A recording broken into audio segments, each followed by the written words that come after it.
ನಮಸ್ತೆ ಫ್ರೆಂಡ್ಸ್, ಎಲ್ಲರಿಗೂ ಕೋಸ್ಟಲ್ ಟ್ರೇಡರ್ಗೆ ಸ್ವಾಗತ. ಇವತ್ತಿನ ಡೇ ಹೇಗಿತ್ತು ಅಂತ ನೋಡೋಣ. ಸೊ ಮಾರ್ಕೆಟ್ ಬೆಳಿಗ್ಗೆ ಸ್ವಲ್ಪ ಗ್ಯಾಪ್ ಡೌನ್, ಗ್ಯಾಪ್ ಅಪ್, ಎಂತೆಂಥದೋ ಮಾಡ್ತಾ ಇದೆ. ಎಂತ ಮಾಡ್ತಿದೆ ಅಂತ ಅದಕ್ಕೆ ಗೊತ್ತಾಗ್ತಾ ಇಲ್ಲ. ಟೋಟಲಿ ನಿನ್ನೆ ಇಲ್ಲಿಂದ ಫಾಲ್ ಆದಂತ ಮಾರ್ಕೆಟ್ ಲಾಸ್ಟ್ ಮೂಮೆಂಟ್ ಅಲ್ಲಿ ತಿರ್ಗಾ ನಿನ್ನೆ ಕ್ಲೋಸಿಂಗ್ ಹತ್ರನೇ ಸಪೋರ್ಟ್ ತಗೊಂಡು ನಿಂತ್ಕೊಂಡಿತ್ತು. ಸೊ ನಮ್ ಝೋನ್ ಇತ್ತು, ಆ ಝೋನ್ ಹತ್ರನೇ ರಿವರ್ಸ್ ಆದ ಮೇಲಿಂದ ನಾವು 4ನೇ ಕ್ಯಾಂಡಲ್ ಅಥವಾ 3ನೇ ಕ್ಯಾಂಡಲ್ ಅಲ್ಲಿ ನಾವು ಎಂಟ್ರಿ ತಗೊಂಡಿದ್ವಿ. ಸೊ ಎಂಟ್ರಿ ತಗೊಂಡು ನಾವು ಸಿ ಕಡೆಗೆ ಇದ್ವಿ, ನಾವು ಪಾಸ್. ಇಲ್ದಿದ್ರೆ ನಾವು ಲಾಸ್. ಕರೆಕ್ಟ್ ಅಲ್ವಾ? ನೋಡಿ, ಸಿ ಟ್ರೇಡ್ ನಾನು ಎಂಟ್ರಿ ಕೊಟ್ಟಿದ್ದು ಟೈಮಿಂಗ್ಸ್ ನೋಡಿದ್ರೆ ನೋಡಿ 189ಗೆ ಎಂಟ್ರಿ, ಅರೌಂಡ್ 9:55, 10 ಗಂಟೆ ಕೊಟ್ಟಿದೀವಿ. 10 ಗಂಟೆಗೆ ಅಂದ್ರೆ ಮಾರ್ಕೆಟ್ ಈ 4ನೇ ಕ್ಯಾಂಡಲ್ ಫಾರ್ಮ್ ಆಗೋ ಮುಂಚೆ ಕೊಟ್ಟಿದೀವಿ. ಸೊ ಅದೇ ಪ್ರಕಾರದಲ್ಲಿ ಇಲ್ಲಿ ರೀಟೆಸ್ಟ್ ಮಾಡಿ ಹೊರಟಂತಹ ಕ್ಯಾಂಡಲ್ ಇಲ್ಲಿಂದ ಸೀದಾ ಹೋಗ್ತಿತ್ತು. ಸೊ ನಾವು ಈ ಝೋನ್ ಹತ್ರ ಬಿಟ್ವಿ. ಬಟ್ ಅವನು ತಿರ್ಗಾ ಒಂದು ನಾಟಕ ಕೆಳಗೆವರೆಗೆ ಬಂದು ಝೋನ್ ಅನ್ನ ರಿಟೆಸ್ಟ್ ಮಾಡಿ ಮತ್ತೆ 3ನೇ ಸಲಿಗೆ ತಿರ್ಗಾ ಜಾಸ್ತಿ ಹೋದ, ಅದಕ್ಕಿಂತನೂ ಜಾಸ್ತಿ ಹೋದ. ಮೊದ್ಲೇನ್ ನಾವು ಟಾರ್ಗೆಟ್ ಎಕ್ಸಿಟ್ ಮಾಡಿದ್ವು, ಆ ಟಾರ್ಗೆಟ್ ಗಿಂತನೂ ಜಾಸ್ತಿ ಹೋದ. ನಮ್ಗೆ ಏನಾಯ್ತು, ಫಸ್ಟ್ ನಮ್ಗೆ ಟಾರ್ಗೆಟ್ ಈ ಝೋನಿನ ಹೈ ವರೆಗೆ ಆದ್ವಿ. ಓಕೆ, 236 ವರೆಗೆ ನಾವು ಎಕ್ಸ್ಪೆಕ್ಟ್ ಮಾಡಿದ್ವಿ, ಬಿಟ್ವಿ. ಅದಾದ್ಮೇಲಿಂದ ನೋಡಿ, ಅದು ಒಂದು ಸ್ಪೈಕ್ ಅಲ್ಲಿ ಮೇಲ್ವರೆಗೆ ಹೋಗಿ ಬಂದು, ಏನಿಲ್ಲ ಮೂಮೆಂಟ್ ಏನಿಲ್ಲ, ಬಟ್ ಸ್ಪೈಕ್, ಆ ಸ್ಪೈಕ್ ಟೆಂಪ್ಟ್ ಮಾಡುತ್ತೆ. ಕರೆಕ್ಟ್, ನಾವು ಯಾವ್ದನ್ನು ಮಾಡ್ಲಿಲ್ಲ, ಕ್ಲೋಸ್ ಮಾಡಿ ಕ್ಲಾಸ್ ಮಾಡ್ತಾ ಇದ್ವಿ. ಪುಟ್ ಆಪ್ಷನ್ ನೋಡ್ತಾನೆ ಇದ್ವಿ, ಬೈಸೋ ಇಂದ ರಿವರ್ಸ್ ಆಗ್ತಾನ ಅಂತ. ಇಲ್ಲ, ಇಲ್ಲಿ ಅಚಾನಕ್ ಆಗಿ ಒಂದು ಮೂವ್ಮೆಂಟ್ ಕೊಟ್ಟ, ಇದು ಅನ್ಎಕ್ಸ್ಪೆಕ್ಟೆಡ್ ಮೂವ್. ಅದಾದ್ಮೇಲಿಂದ ಇಲ್ಲಿ ಎಕ್ಸ್ಪೆಕ್ಟ್ ಮಾಡ್ತಾ ಇದ್ವಿ, ಅದು ಸ್ವಲ್ಪ ಸ್ಲೋ ಮಾಡ್ದ. ಹಾಗೆ ಒಂದು ಮಾತ್ರ ಒಳ್ಳೆ ಮೂಮೆಂಟಮ್, 138 ನಮ್ಮ ಝೋನ್ ಇಂದನೇ ಹಿಡಿದು 238, ಅಂದ್ರೆ ಹತ್ತತ್ರ ಒಂದು 100 ಪಾಯಿಂಟ್ ಟ್ರೇಡ್, ಅದು ಒಂದೇ ಟ್ರೇಡ್ ಅಲ್ಲಿ ಹೋಗಿ ಬಂದ. ಇಟ್ ವಾಸ್ ಅನ್ಎಕ್ಸ್ಪೆಕ್ಟೆಡ್, ಎಕ್ಸ್ಪೆಕ್ಟೇಷನ್ ಇರ್ಲಿಲ್ಲ. ಓಕೆನಾ? ಯಾಕೆಂದ್ರೆ ನಾವು ಎಕ್ಸ್ಪೆಕ್ಟ್ ಮಾಡ್ತಿದ್ದು ಇಲ್ಲಿಂದ ಬೀಳ್ತಾನೆ ಅಂತ, ಅವನು ಅದಕ್ಕಿಂತ ಮೊದಲೇ ಬಿದ್ದ. ಓಕೆ, ಸೊ ಇವತ್ತಿನ ಟ್ರೇಡ್ ಹಾಗೂ ಈಗ ನಮ್ಗೆ ಪ್ರಾಫಿಟಬಲ್ ಅಲ್ಲೇ ಕ್ಲೋಸ್ ಮಾಡಿದೀವಿ. ಸೊ ಎಲ್ಲಾರ್ದು ಸ್ಕ್ರೀನ್ ಶಾಟ್ ಅನ್ನ ಶೇರ್ ಮಾಡ್ಲಿಕ್ಕೆ ಆಗ್ಲಿಲ್ಲ, ಯಾಕಂದ್ರೆ ಎಲ್ಲರೂ ಚೆನ್ನಾಗಿ ಪಾಯಿಂಟ್ ತೆಗೆದು ನೋಡಿ, 30 ಪಾಯಿಂಟ್ ಎಲ್ಲ ಟ್ರೇಡ್ ಮಾಡಿದ್ದಾರೆ. ಸೊ ಈ ರೀತಿ ಇರ್ಬೇಕಾದ್ರೆ ನಾವಲ್ಲಿ ಜಾಸ್ತಿ ಶೇರ್ ಮಾಡ್ಲಿಕ್ಕೂ ಕಷ್ಟ ಆಯ್ತು. ಓಕೆನಾ? ಅದು ಕೆಲವರಿಗೆಲ್ಲ ಡೌಟ್ಸ್ ಕೇಳಿದ್ರಿ, ಡೌಟ್ ಕೇಳಿದವ್ರಿಗೂ ಎಲ್ಲ ನಾವು ಆನ್ಸರ್ ಮಾಡಿದ್ವಿ ಇವತ್ತು ಜನರಲ್ ಗ್ರೂಪ್ ಅಲ್ಲಿ. ಬ್ಯಾಚ್ 2 ಅಲ್ಲಿ ಜಾಯಿನ್ ಆದವರೊಬ್ರು ನೋಡಿ, ಅವರು ಅಷ್ಟೇ 4,500 ರೂಪಾಯಿ ಮಾಡಿದ್ದಾರೆ. 177 ಎಂಟ್ರಿ ಆಗಿದ್ದಾರೆ, 30 ಪಾಯಿಂಟ್ಸ್ ಅನ್ನ ಕ್ಯಾಪ್ಚರ್ ಮಾಡಿದ್ದಾರೆ. ಕರೆಕ್ಟಾ? ಅದು 200 ಲಾಟ್ ಅಲ್ಲಿ, ಅಂದ್ರೆ ಅಷ್ಟು ಕಾನ್ಫಿಡೆಂಟ್ ಅವ್ರ ಹತ್ರ ಬಿಲ್ಡ್ ಆಗಿದೆ. ಅದು ಮೇನ್ ಆಗಿ ಬೇಕಾಗಿರುವಂತದ್ದು, ಆ ಕಾನ್ಫಿಡೆಂಟ್ ಅಲ್ಲಿ ಅವರು ಇನ್ಕಮ್ ಮಾಡಿರುವಂತಹ ವಿಷಯ. ಸೊ ಟೋಟಲಿ ಮಾರ್ಕೆಟ್ ಇವತ್ತು ಸ್ವಲ್ಪ ಕನ್ಫ್ಯೂಸ್ಡ್ ಮಾರ್ಕೆಟ್ ಅಂತ ಹೇಳ್ಬೋದು. ಯಾವ ಕಡೆನೂ ಇಲ್ಲ, ಒಮ್ಮೆ ಆಚೆ ಒಮ್ಮೆ ಈಚೆ ಅಂತ. ಈಗ ನಾವು ನಮ್ಮ 1 ಅವರ್ ಝೋನ್ ಅಲ್ಲಿ ಏನಾಯ್ತು ಅಂತ ನೋಡೋಣ. 1 2 3 4 ಕ್ಯಾಂಡಲ್ ಆಯ್ತು, ನಾವು ಮಾರ್ಕ್ ಮಾಡಿದೀವಿ. ಓಕೆ, ಸೊ 4ನೇ ಕ್ಯಾಂಡಲ್ ಆದಾಗ ನಾವು ಇಲ್ಲಿದ್ವಿ. ಕರೆಕ್ಟ್ ಅಲ್ವಾ? ಈ ಜಾಗದಲ್ಲಿ ಇದ್ವಿ. ಈ ಜಾಗದಲ್ಲಿ ಇದ್ದಾಗ ನಾವು ಸಿ ಎ ನೋಡ್ಬೇಕು. ರೀಟೆಸ್ಟ್ ಬಂದಿದ್ರೆ ಚೆನ್ನಾಗಿರ್ತಿತ್ತು, ಮೇಲೆ ಬ್ರೇಕ್ ಆದ ನಂತರ ಇಲ್ಲಿ ರೀಟೆಸ್ಟ್ ಬರ್ತಾನಂತ ಕಾಯೋದೊಳಗೆ ಸ್ವಲ್ಪ ಜಾಸ್ತಿಯೇ ಕೆಳಗೆ ಬಂದ. ಆಮೇಲಿಂದ ಇಲ್ಲಿಂದ ಎಂಟ್ರಿ ಕೊಟ್ಟಿದ್ದಾನೆ. ಬಟ್ ಅದು ಏನಾಯ್ತು ಅಂದ್ರೆ, ಇಲ್ಲಿ ಎಂಟ್ರಿ ತಗೊಂಡಿದ್ರು, ಇದು ಸ್ಟಾಪ್ ಲಾಸ್ ಆಯ್ತು. ಯಾಕಂದ್ರೆ ಇದು ರೇಂಜ್ ಹೊಡೆದಿರೋದ್ರಿಂದ 50% ಇಡ್ತೀವಿ, ಸ್ಟಾಪ್ ಲಾಸ್ ಆಯ್ತು. ಮತ್ ಪುನಃ ಮೇಲೆ ಹೋಗಿದ ನಂತರ ರೀಟೆಸ್ಟ್ ಮಾಡ್ದ ನೋಡಿ, ಅದು ಚೆನ್ನಾಗಿ ಟಾರ್ಗೆಟ್ ವರೆಗೆ 0.5 ವರೆಗೆ ಕೊಟ್ಟಿದೆ. 2 ವರೆಗೆ ಕೊಡ್ಬೇಕಿತ್ತು, ಈ ಝೋನ್ ಫುಲ್ ಕವರ್ ಮಾಡ್ಬೇಕಿತ್ತು, ಮಾಡ್ಲಿಲ್ಲ, ಅಲ್ಲೇ ಸ್ಟಾಪ್ ಆದ. ಬಟ್ ಇದು ಇಲ್ಲೊಂದ್ಸಲಿ 2 ಟ್ರೇಡ್ ಅನ್ನ ನಮ್ಗೆ ಕೊಟ್ಟಿದ್ದಾನೆ. ಇದು 1 ಅವರ್ ಝೋನ್ ಅಲ್ಲೂ ಇವತ್ತು ಒಂದು ಒಳ್ಳೆ ಟ್ರೇಡ್ ನಮ್ಗೆ ಸಿಕ್ಕಿದೆ. ಒಂದು ಸ್ಟಾಪ್ ಲಾಸ್ ಆದ್ರೂ ಬಾಕಿ 2 ಟ್ರೇಡ್ ಚೆನ್ನಾಗಿ ಸಿಕ್ಕಿದೆ. ಸೊ ಈಗ ಕೆಲವರು ಒಂದು ಪ್ರಶ್ನೆ ಮಾಡಿದ್ದಾರೆ ಗ್ರೂಪ್ ಅಲ್ಲೂ, ಮತ್ತೆ ಕೆಲವರು ಮೆಸೇಜ್ ಮಾಡಿ, ಏನಂತ ಹೇಳಿದ್ರೆ, ಬೆಳಿಗ್ಗೆನೆ 1 ಅವರ್ ಝೋನ್ ಆಗೋ ಮುಂಚೆನೆ ನಮ್ಗೆ ಎಂಟ್ರಿ ಮಾಡ್ಲಿಕ್ಕೆ ಏನಿಲ್ವಾ ಅಂತ. ಆಮೇಲಿಂದ ಈ ಝೋನ್ ಮಾರ್ಕ್ ಮಾಡೋದು ಹೇಗೆ ಅಂತ. ಸೊ ಈ ಝೋನ್ ಮಾರ್ಕಿಂಗ್ ಬಗ್ಗೆ ಫೆಬ್ರವರಿ 3rd ವೀಕ್ ಅಲ್ಲಿ ಬರುವಂತಹ ವಿಡಿಯೋದಲ್ಲಿ ನಾವು ಅದನ್ನ ಡಿಟೇಲ್ ಆಗಿ ಹೇಳಿದೀವಿ, ಅದನ್ನ ನೋಡಿ. ಅದು ಮೈನರ್ ಝೋನ್ಸ್ ಅಂತ, ಮೇಜರ್ ಝೋನ್ಸ್ ಗಳು ಬೇರೆನೆ, ಅದು ನಾವು ಕೋರ್ಸ್ ಅಲ್ಲಿ ಹೇಳ್ಕೊಡುವಂತದ್ದು. ಕೋರ್ಸ್ ಅಲ್ಲಿ ಇದ್ದವರಿಗೆ ಬೇರೆನೆ ಹೇಳ್ಕೊಡ್ತೀವಿ, ಅದನ್ನು ನೀವು ಝೋನು, ಇದೆಲ್ಲ ಮೇಜರ್ ಝೋನ್ಸ್ ಗಳು. ಮೈನರ್ ಝೋನ್ಸ್ ಗಳನ್ನ ಎಕ್ಸ್ಪ್ಲೇನ್ ಮಾಡಿದ್ದೀನಿ, ಅದನ್ನ ಫೆಬ್ರವರಿ 3rd ವೀಕ್ ಅಲ್ಲಿ ಬರುತ್ತೆ. ಆಮೇಲಿಂದ ಫೆಬ್ರವರಿದು ಫುಲ್ ಸೀರೀಸ್ ನೀವು ನೋಡಿದಾಗ ಮಾರ್ನಿಂಗ್ ನಿಮ್ಗೊಂದು 2 ಅಥವಾ 3ನೇ ಕ್ಯಾಂಡಲ್ ಅಲ್ಲೇ ಎಂಟ್ರಿ ಆಗ್ಲಿಕ್ಕೆ ಬೇಕಾಗುವಂತ ಅನುಕೂಲ ಮಾಡಿಕೊಟ್ಟಿದ್ದೀನಿ. ಅಂದ್ರೆ 1 ಅವರ್ ಕಾಯ್ಬೇಕಾ ಅನ್ನೋ ಪ್ರಶ್ನೆಗೆ ಅಲ್ಲೊಂದ್ ಸ್ವಲ್ಪ ಉತ್ತರ ಸಿಕ್ಕಿದೆ. ಆದ್ರೆ ಅದನ್ನ ಸ್ವಲ್ಪ ನೀವು ಸ್ಟಡಿ ಮಾಡಿ ಬ್ಯಾಕ್ ಟೆಸ್ಟ್ ಮಾಡಿ ಮತ್ತೆ ನೀವು ಅದನ್ನ ಮುಂದುವರಿಸಬೇಕು.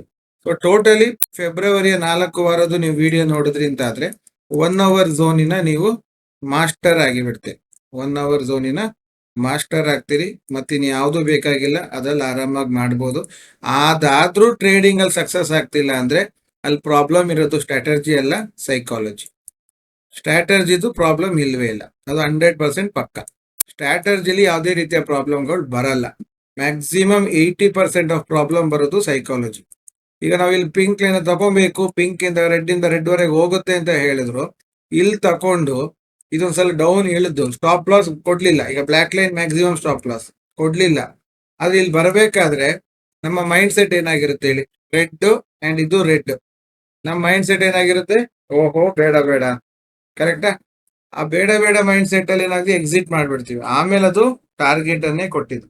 ಈ ಸೈಕಾಲಜಿ 80% ರೋಲ್ ಮಾಡುತ್ತೆ, 20% ಮಾತ್ರ ಸ್ಟ್ರಾಟಜಿ. ಆ ಸ್ಟ್ರಾಟಜಿ ನಾವು ನಿಮ್ಗೆ ಕೊಟ್ಟಿದ್ದೀವಿ. 80% ಸೈಕಾಲಜಿಗೋಸ್ಕರ ನಾವೇನ್ ಮಾಡ್ತಾ ಇದೀವಿ? ಡೈಲಿ ಲೈವ್ ಕ್ಲಾಸ್ ಮಾಡ್ತಾ ಇದ್ವಿ. ಲೈವ್ ಅಲ್ಲಿ ಕ್ಲಾಸ್ ಅಂತ ಹೇಳಿದ್ರೆ ನಿಮಗೆ ಟಿಪ್ಸ್ ಕೊಡುದಲ್ಲ, ಇಲ್ಲಿ ಬೈ ಮಾಡಿ ಇಲ್ಲಿ ಸೆಲ್ ಮಾಡಿ ಅಲ್ಲ. ನಿಮ್ಗೆ ಹೇಳ್ಕೊಟ್ಟಿರ್ತೀವಿ, ಅದೇ ಸೆಟಪ್ ಅಲ್ಲಿ ಬರ್ತಾ ಇದೆಯಾ ನೋಡಿ. ಈಗ ರೀಟೆಸ್ಟ್ ಆಗ್ತಾ ಇದೆ, ಅವಾಗ ನಿಮ್ಗೆ ಅಂದಾಜಾಗುತ್ತೆ, ಓಕೆ ಇದು ರೀಟೆಸ್ಟ್, ಓಕೆನಾ? ಈಗ ಅದು ಬ್ರೇಕ್ಔಟ್ ಆಗ್ತಾ ಇದೆ, ಸೊ ನಿಮಗೆ ಗೊತ್ತಾಗುತ್ತೆ ಬ್ರೇಕ್ಔಟ್ ಅಂತ. ಸೊ ಟಾರ್ಗೆಟ್ಗೆ ನಿಯರ್ ಬೈ ಬರ್ತಾ ಇದೆ. ಸೊ ಸ್ಪಾಟ್ ಅಲ್ಲೂ ಮತ್ತೆ ಆಪ್ಷನ್ಸ್ ಅಲ್ಲೂ ವ್ಯತ್ಯಾಸಗಳಿವೆ. ಇಂಥವೆಲ್ಲ ನಾವು ಲೈವ್ ಅಲ್ಲಿ ಹೇಳ್ತಾ ಇರ್ತೀವಿ. ಎಷ್ಟು ದಿವಸ?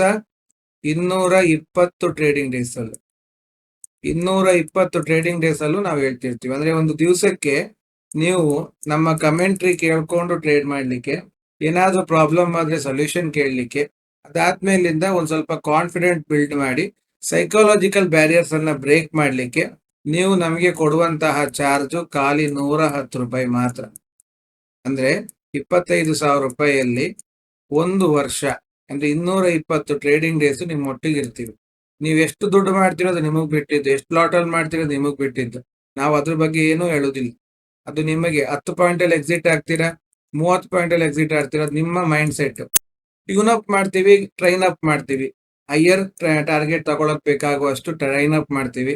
ಹೋಲ್ಡ್ ಮಾಡಿ ಏನೂ ಆಗಲ್ಲ. ಸ್ಟಾಪ್ ಲಾಸ್ ಅಂತ ಈಗ ನೋಡಿ ಏನಾಗುತ್ತೆ ಅಂದ್ರೆ, ಇವತ್ತೊಬ್ರಿಗೆ ಅದನ್ನೇ ಆಗಿದ್ದು. ಟಾರ್ಗೆಟ್ ಬರೋ ಮುಂಚೆ, ಟಾರ್ಗೆಟ್ 236 ಬರೋಕ್ಕಿಂತ ಮುಂಚೆ ನಾವು ತಗೊಂಡಿದ್ದು 190 ಅಲ್ಲಿ. ಸೊ ಒಂದು 210 ಬಂದಾಗ ಶುರು ಆಯ್ತು ಅವ್ರಿಗೆ, ಏನ್ ಮಾಡ್ಬೇಕು, ಬಿಡ್ಲಾ ಅಂತ. ನಾವೇನ್ ಗೈಡ್ ಮಾಡಿದ್ವಿ? ಸ್ಟಾಪ್ ಲಾಸ್ ಅನ್ನ ಕಾಸ್ಟ್ ಇಡಿ ಅಂತ.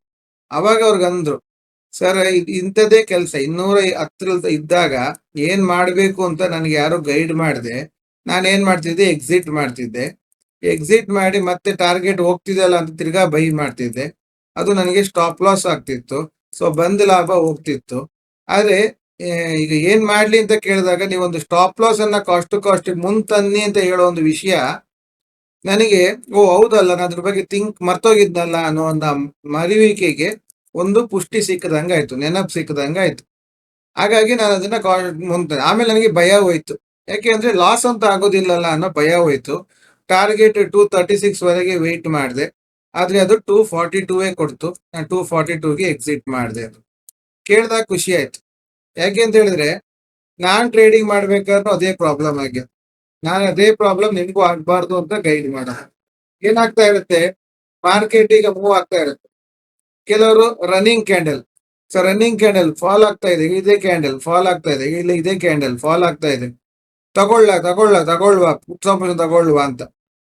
ಅದಕ್ಕೆ ಹೇಳುದು ರನ್ನಿಂಗ್ ಬೇಡ, ಕ್ಲೋಸಿಂಗ್ ಕೊಡ್ಲಿ ಅಂತ ಕಾಯ್ತಿದ್ರಿಂದ ಅದು ವಾಪಸ್ ಬಂದು ರಿವರ್ಸ್ ಹೋಗಿದ್ದು ನಮ್ಗೆ ಗೊತ್ತಾಯ್ತು.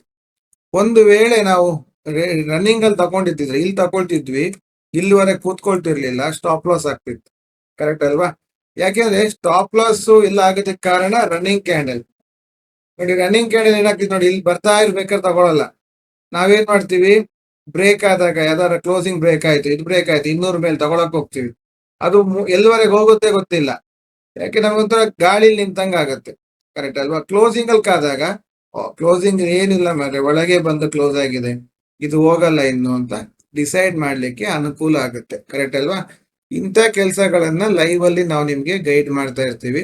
ಸೊ ಅಂತ ಒಂದು ಸರ್ವಿಸ್ ನಿಮ್ಗೆ ಬೇಕಂತ ಇದ್ರೆ, ಜೊತೆಗೆ ನಿಮ್ಗೊಂದು ಒಳ್ಳೆ ಫಾರ್ಮುಲಾ, ಜೊತೆಗೆ ಒಳ್ಳೆ ರೀತಿಯ ಟ್ರೇಡಿಂಗ್ ಸೆಟಪ್, ಆಮೇಲಿಂದ ಸೈಕಾಲಜಿ, ಆಮೇಲಿಂದ ನಿಮ್ಗೆ ಒಂದು ಗೈಡ್ ಎಲ್ಲ ಬೇಕಿದ್ರೆ ಫೆಬ್ರವರಿ ಬ್ಯಾಚಿಗೆ ಜಾಯ್ನ್ ಆಗಿ. ಫೆಬ್ರವರಿ ಬ್ಯಾಚ್ ಅಲ್ಲಿ ನೀವು ಕೊಡುವಂತಹ ಅಮೌಂಟ್ ವರ್ತ್ ಅನ್ಸುವಷ್ಟು ಕೆಲಸ ಮಾಡೋ ಜವಾಬ್ದಾರಿ ನಮ್ದು. ಸೊ ಕಲ್ತ್ ಮಾಡಿ. ಆಲ್ ದ ಬೆಸ್ಟ್ ಅಂತ ಹೇಳ್ತಾ ಇವತ್ತಿನ ವಿಡಿಯೋ ಕಂಪ್ಲೀಟ್ ಮಾಡ್ತಾ ಇದ್ದೀನಿ. Thank you very much.